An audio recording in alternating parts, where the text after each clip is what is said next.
Good afternoon again. I want to welcome each one of you and thank you so much for being here. Today we're going to talk about the power of choice. But first of all, I'd like to tell you a little story. I was in the kitchen sink this morning and happened to look out to the back of our property, which a little creek runs along our property line. And we've had a lot of rain lately. And for some reason, the neighborhood ducks have decided that they really like our yard, or at least to walk across the property line several times a day.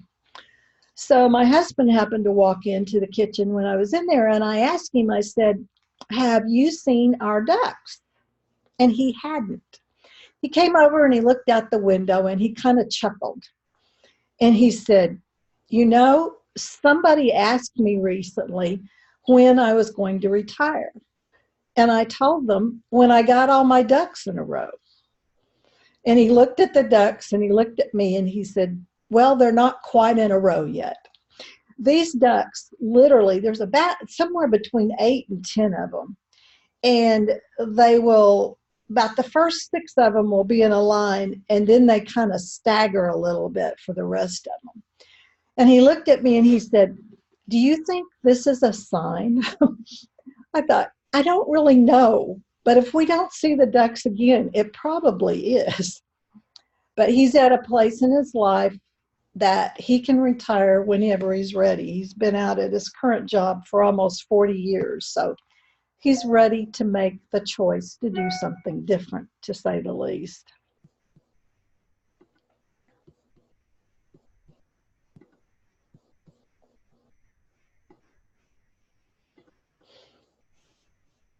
As I said, we're going to talk about the power of choice.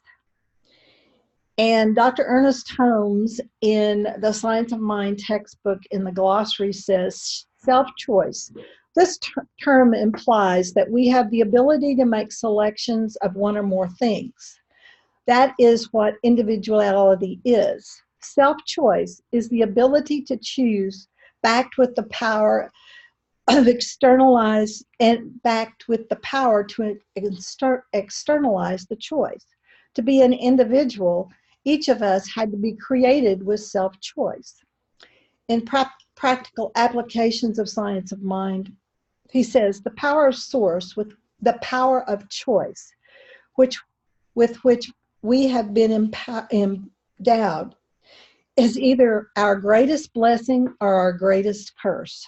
Properly understood, it can lift us to the heights. Misunderstood, it can drag us to the depths. We are free to choose anything that we wish to choose, but we must accept the responsibility for our choices, because the law will create our experience according to these choices. In Thoughts Are Things, he says, you know that there is a power, a God power at the center of everyone's being, a power that knows neither lack, limitation, or fear, sickness, disquiet, or imperfections. But because we are individuals, we can build a wall of negative thoughts between ourselves and this perfection. That wall, which keeps us from our greater good, is built of mental blocks, cemented together by fear and unbelief, mixed in the mortar of negative experiences. It is not necessary that impoverishment and pain must accompany us in our experience throughout life. In The Power of Decision by Raymond Charles Barker, he says, success and failure are the results of the use of mind. Every success motivated mind has been a decision mind. Every failure motivated mind has been an indecision mind. Only the dreamer who acted with decision on his dream brought forth something new and valuable. It takes as much hard mental work to fail as it does to succeed. Failure is actually success negative. It is the result of constant negative patterns in the subconscious mind. Worry always begets indecision. Your only tool in your life are your mind and your emotions. Most successful people in all fields of activity use the same mind and the same emotions you are using. The genius does not have more mind than you do. His consciousness or subconsciousness knows how to use his mind to get the results he wants. The same is true of his use of the emotions. He knows what he wants to do and assumes that he can do it. This assumption is his decision. You think and you feel. How you think and feel determines your place in the world. As you are the only thinker in your mind, you can decide how you will think and how you will do that. Your decision, right or wrong, gives directions to your subconscious mind, and you are on the way to your end result. Life responds to your decision by corresponding. All the ideas you need reveal themselves in right order and sequence once you arrive at a decision. Every important event in your life has taken place because of a decision made by you or someone else. Review some of these important times in your experience, and you will note the truth of this statement. So basically what both Holmes and Barker are saying is that we are responsible for our experience, and we are responsible for what happens to us. We have the power to make a decision. One thing Barker talks about, and I know is true, that when we have a choice and we choose not to make it, we've made a choice. Because by not making a conscious choice, we have let an unconscious choice take action in our life. So what we need to do and remember is that we are in charge of our lives, and how we think is what shows up in our lives. We make different choices all the time. My husband has a choice now whether or not he decides to retire now or he waits until a few more things are taken care of before he makes that choice. He is, really fairly easily empowered to make that choice because he can walk over to personnel any day he chooses to and says, I'm ready to be gone. Put the paperwork in so I can retire and leave this organization. I hope when he makes the choice, it's not in anger, because that would be a choice that was set about by something outside of him and not so much a choice that he had made himself. All of us make choices all the time. My youngest granddaughter went to a very intense volleyball training last weekend. And one of her choices was what shoes and socks she wore, to the point that she has some very, very nasty blisters. Now her choice is whether or not she takes care of her feet, because she is scheduled to leave for another volleyball tournament this Friday out of state. And if she does not make a choice to take care of herself, her mother told her to soak her feet last night and she didn't do it. She made a choice by not doing something that could directly impact her ability to heal. Sometimes when we're not feeling well or we've been to the doctor and the doctor tells us to do something, we make a choice not to do it.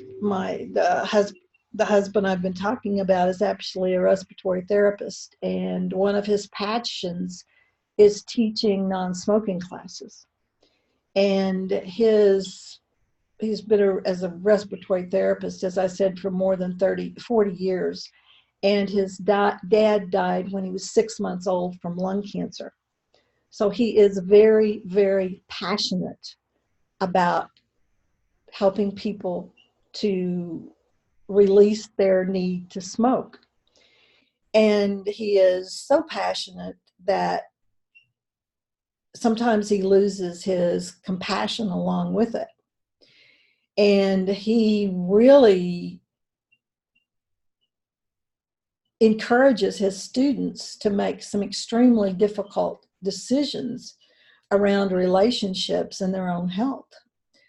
But when you continue to make the choice to smoke and you know what it can do to you, you've made a choice that can impact your life and how long you're on this planet. My favorite addiction is food. When I make a choice to eat more than I should and start putting on weight, I'm making a choice to be more uncomfortable in my body. When a healthier choice would be to eat healthier foods in smaller quantities and to actually do the exercise that I keep saying I'm going to do, which I have made the choice not to do that by not doing it, by talking about it and not doing it. There are so many choices that show up in our lives that we make the choice not to do. And it impacts us just as much as making a choice. Sometimes we are afraid to make a decision or to act on a new idea because we're afraid we'll make a mistake. One thing we need to know is we all make mistakes. And the choice comes in knowing that we do make a mistake. One of the things I looked at when I was putting together this talk was people who were very successful, who had failed and then came back to do even better. And the number one person on one of the lists that I looked at was Steve Jobs, the founder of Apple. And Steve Jobs, when he founded Apple, brought in someone else as the CEO. And I may not have this right, but that person fired Steve Jobs. So he was a millionaire. He founded Apple at 21, was a millionaire or better at 23, and then was fired from his position at Apple. He didn't crawl in a hole and pull a blanket over his head, as I have sometimes when things like that happen to me. He went out and founded another company, which Apple then acquired. And in that process, Steve Jobs became the CEO again. He made the choice to listen to that divine inner guidance and start another company, one that was successful enough that Apple wanted to take it over and took Steve Jobs back as the CEO. And there are so many ideas that float around us all the time. And our responsibility is to find the ones that speak to us and be willing to make the choice to do whatever it takes for that to manifest in our lives. That can be around whether or not I'm going to exercise. I could say part of the reason I'm not exercising right now is we have heat indexes in over 100 and humidity, that's 100 Fahrenheit, and humidity's in the 75, 80 degree range. And believe me, just walking out the door and breathing is exercise. Trying to walk a mile in it, they would probably have to call an ambulance for me. So my choice is not to do it. And yes, I could exercise in the house too, but I've chosen not to. So I can't make excuses about the choices I'm making. But we are responsible for what happens in our lives. You know, the watch words of this denomination were change your thinking, change your life.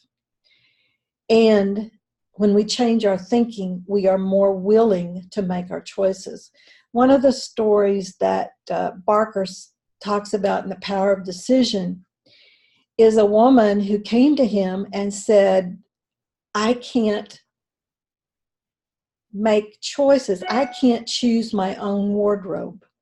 I will go into a store and try to buy new clothes and work with the sales clerk, and I can't make a decision. And I end up wasting their time and not being able to decide what I'm going to wear. And so her husband had to go in and pick out all her clothes. And I don't think this would happen in this day and age, at least I hope not. I'm sure this was written in the 50s and 60s, which I think is when Barker wrote. But what Barker asked her, he said, did your mother always pick out your clothes Did she always decide what you were going to wear? And she said, yes. And he looked at her and he said, you've made your husband your mother.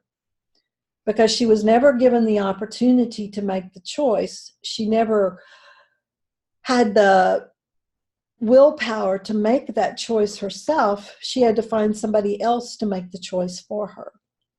I think most of us here, I know all of us here, are determined enough and stubborn enough to make simple choices like that on our own. But I know we also neglect to make choices at times that could make us even stronger and even more powerful.